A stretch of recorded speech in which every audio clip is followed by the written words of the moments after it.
மக்களே official nomination லிஸ்ட்ல பெருசா ஒரு லிஸ்ட் வந்திருக்கு. கடந்த 3 வாரமா நம்ம பார்க்குறோம்.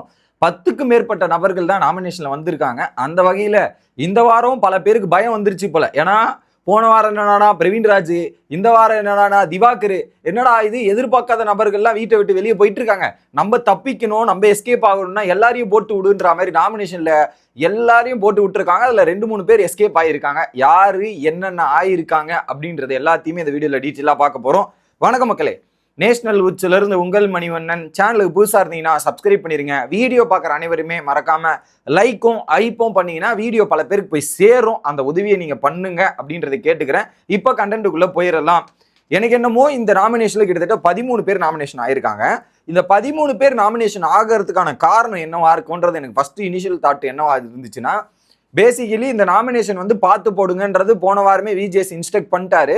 அந்த பேசிஸ்லேயே ஒரு 10 பேர் போன வாரம் பிளான் பண்ணி பக்காவா எக்ஸிக்யூட் பண்ணி நாமினேஷன்ல எடுத்துட்டு வந்திருந்தாங்க.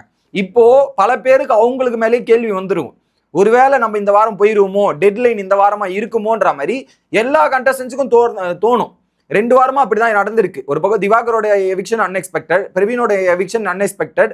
அப்ப இந்த வீட்டுக்குள்ள எவன் வேணாலும் போகலாம் அப்படின்ற பயம் எல்லா கண்டஸ்டன்ஸுக்கும் வந்திருக்கும். அப்ப என்ன பண்ணுவாங்க, நம்ம போறதுக்கான வாய்ப்பு இருக்குன்னா நம்மளோட வீக்கரா எவன் இருக்கானோ அவனை போட்டு நாமினேட் பண்ணணும், அவனை உள்ள எடுத்துட்டு வரணும்ன்ற மாதிரி எல்லார் மைண்ட்லயும் அந்த தாட் வரும். டெஃபினெட்லி அவங்க வெளிப்படுத்தலைன்னா கூட அவங்க கண்டிப்பா அதை யோசிச்சு போடுறதுக்கான வாய்ப்பு இருக்கு அப்படின்றது தான். அதனாலதான் 13 பேருமே நாமினேஷன்ல வந்திருக்காங்கன்னு நான் பாக்குறேன்.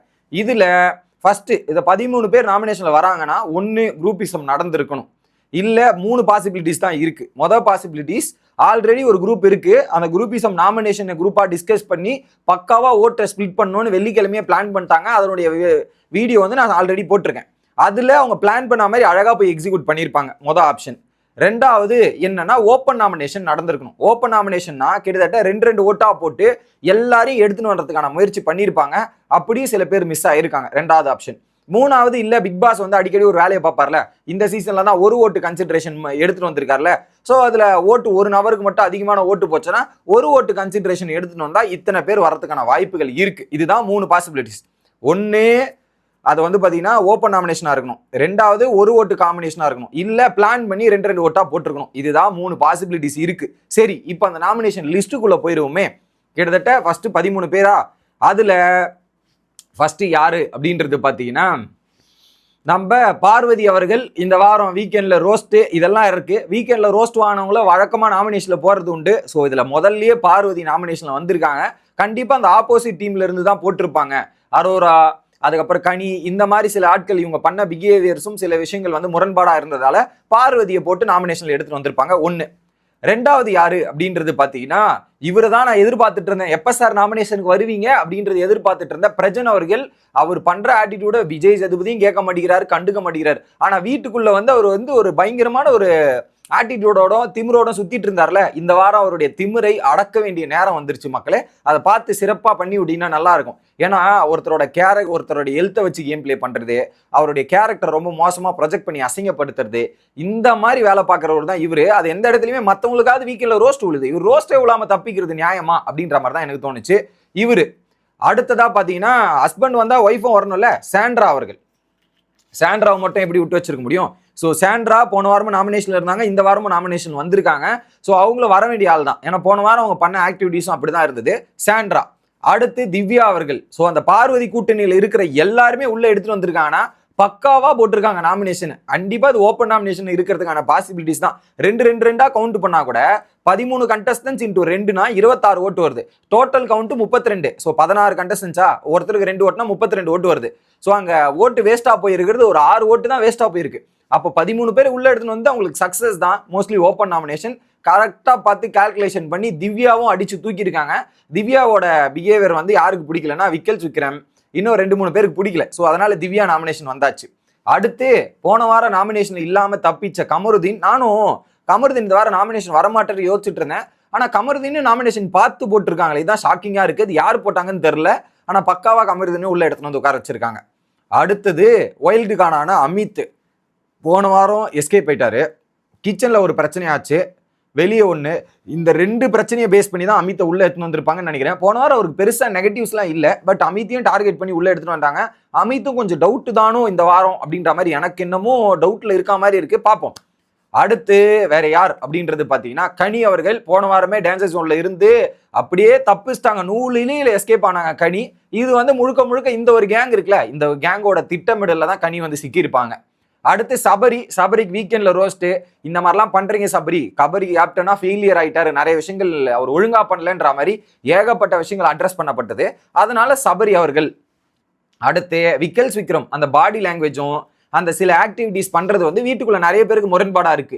குறிப்பா பார்வதிக்கு இருக்கு, அதுக்கப்புறம் பாத்தீங்கன்னா கமருதனுக்கு இருக்கு, அடுத்து திவ்யாவுக்கு இருக்கு. ஸோ இந்த நபர்கள் என்ன விக்ரம நாமினேட் பண்றதுக்கான வாய்ப்புகள் ஹெவியா இருந்திருக்கும் நான் பாக்குறேன். ஸோ விக்ரம நாமினேஷன் வரட்டும். அவர் இந்த வாரம் தொடர்ந்து ஒரு 3 வாரமா கன்சிஸ்டண்டா நாமினேஷன் வராரு. பட் நாமினேஷன்ல கன்சிஸ்டா வர்றது தான் பெட்ரு. அவங்களோட ஓட் பேங்கிங் இன்க்ரீஸ் பண்றதுக்கு எந்த கண்டஸ்டன்ஸா இருந்தாலும் நாமினேஷன் வரணும். அதை கண்டினியூஸா ஓட் பேங்க் இன்க்ரீஸ் பண்ணி ஆடியன்ஸை பிடிச்சிக்கிட்டு இருக்கணும். அந்த ரீதியில வர்றது பெட்டர் தான் விக்ரம். அடுத்து ரம்யா ஜோ. ஆனா ரம்யா ஜோ தான் லக்கி ஃபெலோங்க. இந்த பிக் பாஸ்லயே ரொம்ப லக்கியா ஜாலியா என்ஜாய் பண்ணிட்டு இருக்கிறது ரம்யா ஜோ தான் நினைக்கிறேன். போன வாரத்துக்கு முந்தின வாரம் எஸ்கேப் ஆயிட்டாங்க, போன வாரமும் எஸ்கேப் ஆயிட்டாங்க, இந்த வாரமும் எஸ்கேப் ஆயிட்டாங்க. ஸோ இந்த வாரமும் எஸ்கேப் ஆயிடுவாங்க. ஏன்னா ரம்யாவுக்கு வந்து எல்லா கட்டங்களும் அவ்வளோ அழகா பொருந்தி இருக்கிறதால ரம்யா எஸ்கேப் இந்த வாரம். ரம்யாவும் பிளான் பண்ணி தான் தூக்கியிருப்பாங்க. அடுத்து கெமி எப்படி? கெமிக்கு இந்த வாரம் யாரு கூடயும் பிரச்சனை இல்லை. பிரச்சனை இருந்தது வந்து திவ்யா கூட மட்டும்தான். ஸோ திவ்யா தான் கெமியை போட்டிருப்பாங்கன்னு நினைக்கிறேன். வேற யாரும் கெமி கூட பிரச்சனையே இல்லை. ஆனா இந்த கேங் தான் பிளான் பண்ணியிருக்கும். இந்த ஒரு கேங் இருக்குல்ல, வைல்டு கார்டு பிளஸ் பார்வதி, அந்த கேங் அவங்க பிளான் பண்ணி கெமியும் உள்ள எடுத்துன்னு வந்து நாமினேட் பண்ணியிருக்காங்க அப்படின்றது தான். அடுத்ததாக சுபிக்ஷா அவர்கள். சுபிக்ஷா, பிரஜன் மற்றும் சாண்ட்ரா எதுக்கு எடுத்தாலும் சுபிக்ஷா அந்த கேட்டகரி தானே. எப்ப பார்த்தாலும் சுப்ரபாதம் பாடுறது, சுபிக்ஷா இது பண்றது, அந்த கேட்டகரியில சுபிக்ஷாவும் நாமினேஷன்ல வந்திருக்காங்க அப்படின்றதான் பார்க்க முடியுது. அடுத்து கானா வினோத் இந்த புல்லிங்கு, அதுக்கப்புறம் வந்து பாடி ஷேமிங் இதெல்லாம் பண்றாருன்னு ஒரு பெரிய குற்றச்சாட்டுகள் இருக்கு. அதுக்கு வியானா செமகான்ல இருக்காங்க. ஏன்னா வியானா கானா வினோத்ன்றது நாமினேஷன்ல எப்போ வரலையோ அப்பத்துல இருந்து சொல்லிட்டு இருக்காங்க. ஸோ அதனால கானா வினோத்துமே நாமினேஷன்ல வந்திருக்கார் அப்படின்றது தான். ஸோ கிட்டத்தட்ட நான் சொன்ன லிஸ்ட்ல மொத்த பேரும் வந்துருச்சா, கிட்டத்தட்ட 13 பேர். யோசிச்சு பாருங்க. வினோத், திவ்யா, பிரஜனு, சாண்ட்ரா, அமித், பார்வதி, கமருதீன், கனி, சபரி, விக்ரம், ரம்யா, கெமி, சுபிக்ஷா 13 பேர் நாமினேஷன். இதுல அரோராவும் எஸ்கேப்பு, வியானாவும் எஸ்கேப்பு, கேப்டனான எஃப்ஜேவும் எஸ்கேப்பு. எஃப்ஜே ஒரு ஓட் நாமினேட் பண்ண முடியாது. பட் இதுல இவங்க 2 பேருக்கும் வியானா மற்றும் சுபிக்ஷாக்கு ஒவ்வொரு ஓட்டுல எஸ்கேப் ஆயிருக்காங்க நான் நினைக்கிறேன். என்னோட கெஸ். இல்ல நாமினேஷனுமே போடாம விட்டுருக்கலாம். அரோராக்கு போன வாரம் பாசிட்டிவ் அமைஞ்சிருச்சுன்றதால ஓகே. வியானாவும் போன வாரம் பெருசா நெகட்டிவ் இல்ல. இவங்களுக்கு இந்த திவாகர் இவரோட வினோத்தோட பிரச்சனை மட்டும் தான். ஆனா வியானாவும் எஸ்கேப் ஆனதான் எனக்கு ஷாக்கிங்கா இருக்கு. பட் இந்த வாரம் கண்டிப்பா ஸோ எந்த கண்டஸ்டன்ஸ் போக போறாங்கன்னா அது இவர் தான் பிரஜனா இருப்பாருன்ற மாதிரி என் கணிப்பு சொல்லுது. ஏன்னா அவர் வந்து நாமினேஷன்லேயே வராம வந்திருக்காருல்ல, கண்டிப்பா அவரை முடிச்சு விட்டு அமைச்சிருவாங்கன்ற மாதிரி தான் என்னோட தாட். உங்களோட தாட் என்னன்றதை கமெண்ட் பண்ணுங்க. அடுத்த வீடியோல வந்து சந்திக்கிறேன். Bye guys.